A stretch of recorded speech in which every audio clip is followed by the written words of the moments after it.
if we had to like fast forward 20 years from now, what Mm. does money actually look like to you? Oh wow, that's a really interesting question. Uh, Look, ultimately, money is a means to an end, right? It's a way to lead a rich life, the way that you define it. And today, I don't think anyone would raise their hands and say, "Hey, look, the current financial system that we have is the best we can ever do," right? Like that is just not true. And experience tells us that when we apply human ingenuity to a problem and we really sort of craft these things with care, we can make things better for ourselves. And the financial system has been in need for a dire upgrade for some time. Blockchains are inherently, financial in that they help kind of move value around.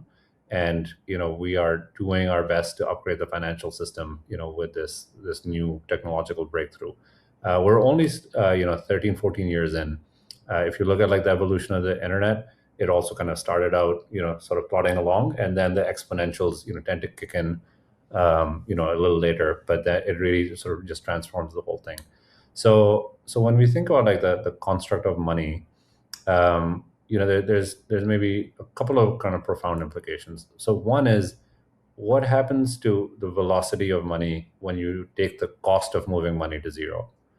And today, I don't think we fully appreciate how much hidden tax and hidden fees we pay, and hidden frictions that we have, when we just started to do very simple things. That's, why in some ways, like Venmo was just so profoundly ironic in that we just made moving money domestically between friends easy, free, and fun. And the whole thing just exploded. It just, what we kind of scratched an itch on is that people just really were annoyed with their financial experiences at that time. And so, we helped like, you know, 10 to 100x kind of the number of, P2P transactions that were going on. And so I think when you take that and you apply that kind of, globally, um, it is, I think, it is going to be really interesting, the new kinds of abundance that we're going to unearth, when the cost of moving money goes to zero. I think that the second, big thing that's happening here is sort of a counterweight to government money printing. Fiat, as an experiment, like we've seen, we've seen this kind of, happen over the ages of what happens when you depeg fiat from some, underlying kind of instrument of value, and giving, federal reserves and governments kind of, full license to go print.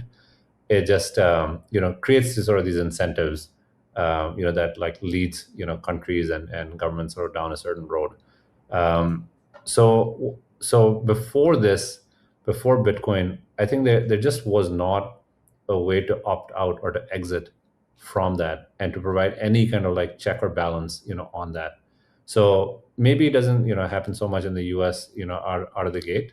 But I think once governments sort of realize that the genie is out of the bottle and their citizens can access, whether it's USDC stablecoins or, Bitcoin, uh, I'm hopeful, I'm optimistic that it will kind of create this sort of, natural force that makes governments think twice. That look, if I just keep devaluing my currency, the way it sort of happened like Turkey or like Sri Lanka or, many other kind of places, they will know that their citizens will just be able to kind of off ramp, and that social contract like doesn't work anymore. So I think those are the two things when I think maybe 20 years out, that I would love to see, these two things kind of work out like in the way that I'm optimistic about them.